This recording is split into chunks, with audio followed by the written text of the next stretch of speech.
Hey guys, welcome to our Virtually Empowered series where I will interview successful virtual assistants and find out how they were able to succeed in this virtual assistant's journey.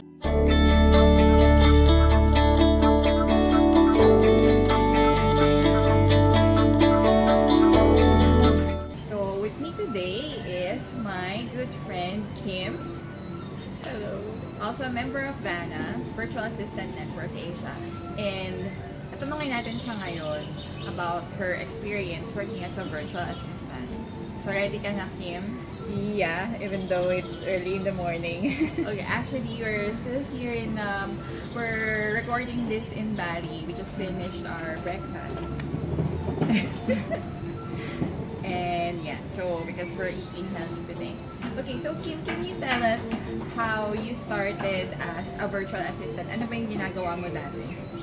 Alright, so actually I never worked in a company or in a corporate setting. So I was lucky because I was managing my sister's computer shop.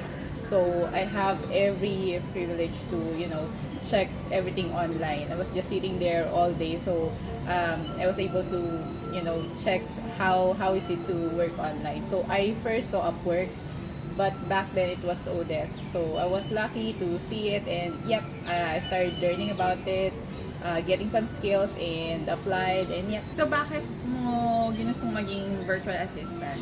Oh, actually, that's a very interesting question because I never really wanted to have a boss.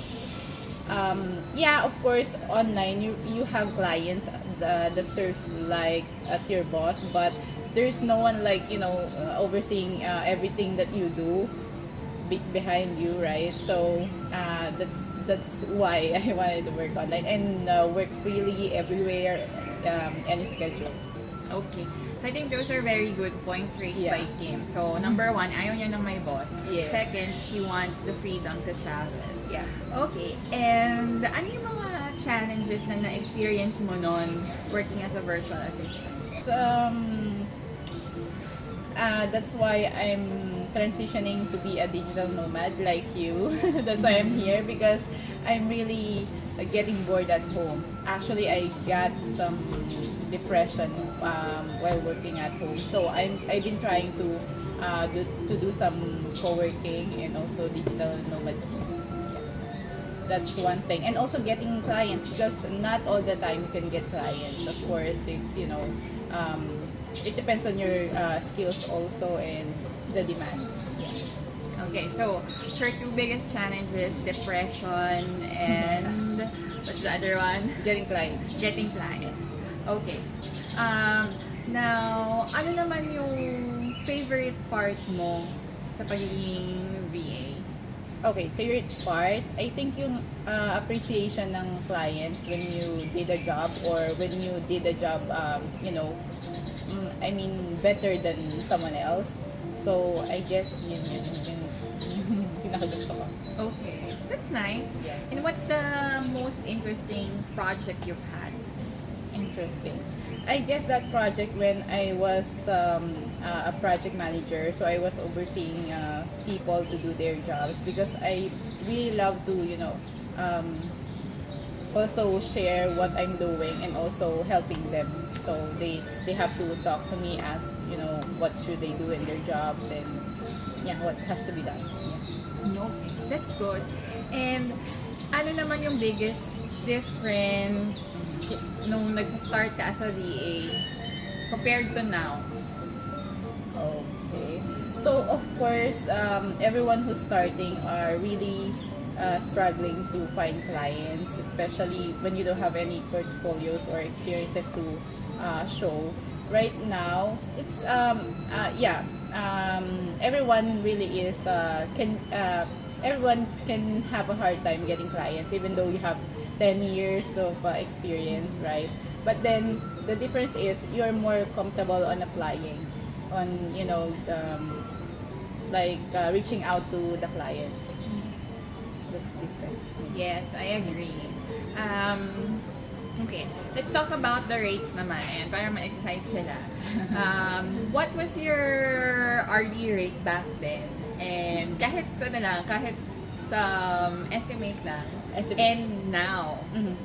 Okay, maybe I'll estimate what is now, but I started at $1 per hour. Oh, Yeah, like okay. maybe 9 years ago. So imagine I was only being paid like back then it was like 43 pesos per dollar.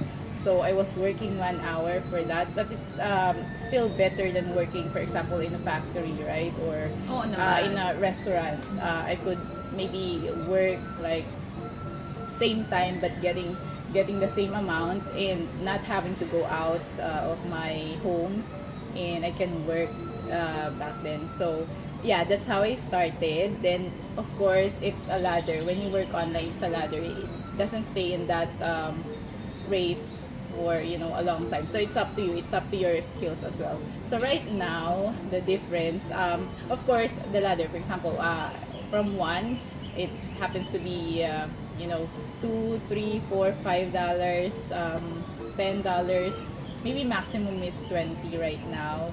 So I'm hoping that it will climb up still. I'm Yeah. positive. Yeah, hope Of so. course, you can do it. And what skill did you provide at a $1 rate, and what skills can you provide at $20 rate? Okay, so I started as an administrative support. So basically, most of those are research, data entry tasks. So definitely, it's easy. That's why it's only paid $1 per hour. But now I transitioned into web design, website management, developing.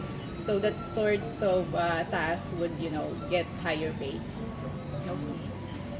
Mm-hmm. All right.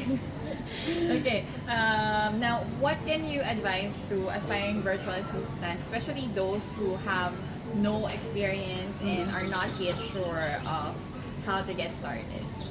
Okay, if you are starting, yeah, so of course you have to learn the skills, and you have to, I think one important thing is to find a mentor or somebody to follow. You don't really have to ask everything because there is Google, right? You can Google mote all of the information. But when you have someone to follow, you would have a specific thing to follow, right? Because for example, when you're new, you're wanting to learn everything, but it's not good. So specifically start with something, learn that skill, and then yeah, improve and apply. Those are very good points. Now, what is your three-step, um, share three steps that anyone can follow to become a successful virtual assistant? Okay, so I guess that's the first one we mentioned already. Learn the skills. Second, uh, there's a lot, so it's hard to pinpoint what are the top three. So I guess first is learn. Second is don't lose hope. There are a lot of clients, and this is one thing I really want to share about. So when you want to transition to working online, especially when you're always on Facebook, my suggestion is to make your profile professional, because most of the time the clients are on Facebook and they're seeing you. Even if you apply through Upwork, they will some of them, the clients are searching your social media accounts and they will see. So if you are sharing mostly personal stuff on your timeline, or about rant over the traffic, rant over some people, rant over your boyfriend, your girlfriend, that is bad. So that's another thing. Yeah. Right. So to summarize, number one is learn. Two is don't lose hope, or Yeah. it's I guess part of that is big part of that is your mindset. Yes, yes, And yes. number three is make a professional profile, even on your social media Yes, pages. yes. Yes. Okay. So those are really good advice. Now let's go to our fast talk. Wow, fast talk. And then wait, before we go to our fast talk, can you just share your workstation, your computer, your laptop? Workstation is here in the Yes. restaurant of the hotel. Anyway, so laptop. So if a lot of people are asking about the specifications of the computer, so it doesn't really matter if it's a desktop or a laptop. So we are using laptop because it's more portable, right? Because we are traveling. So I started using a computer. So because before you can only get higher specs on a desktop. So I had since then I was using i5 processor, and then like 8 gigs of RAM, and then most probably 500 or more of the hard disk or the storage. But then that's when you are starting, for example, heavier tasks. But if you're starting, maybe a 4 gig can work, or maybe i3, or maybe i3. I guess the lowest is i3, so that the computer will be smooth. So right now both of us are using MacBook Air because we're traveling. So I think both of us has 8 gig, right? That's Ito pa. Her mouse. I like this mouse. It's so big, as you can see, but it's ergonomic. So that means it won't hurt your hands when using this. Okay. This is mine. So small. Diba? Okay, now let's go to our fast talk. So this is gonna be just under a minute. Okay.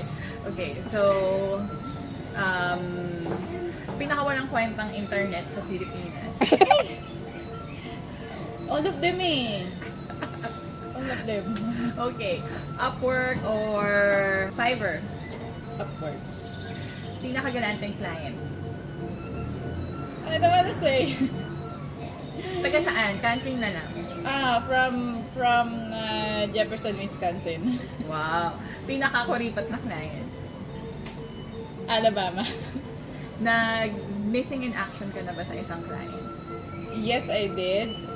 Bakit? Yeah, I had an operation. That's why I lose the job, because I had an operation and I was operated, and I'm in the hospital for a week. So yeah. Okay, worst Ghosting. Okay, ghosting yan. Trending yan ngayon. Worst feedback you got from a client? It's hard. No, I don't. I can think of any. Okay, best feedback you got from a Best. client? Best. There's a lot eh. It's also hard. I know. But yeah. What? Tall, pretty, and sexy. No. I love it when the clients are saying that you made the day. Thanks for your help and everything. Or this company cannot live without you. Yes, that's the best. I love that line. Parang Joanna. Okay, one word that will best describe you as a VA. It's hard. Oh my gosh. I didn't know it's a test. Oo, fast talk lang yan. Reliable. Okay, that's it. Thanks, Kim. So, if you guys want to see more interviews like this with our successful virtual assistant, stay tuned to our Facebook group, Virtual Assistant Network Asia, and of course, don't forget to follow my page on Facebook and Instagram.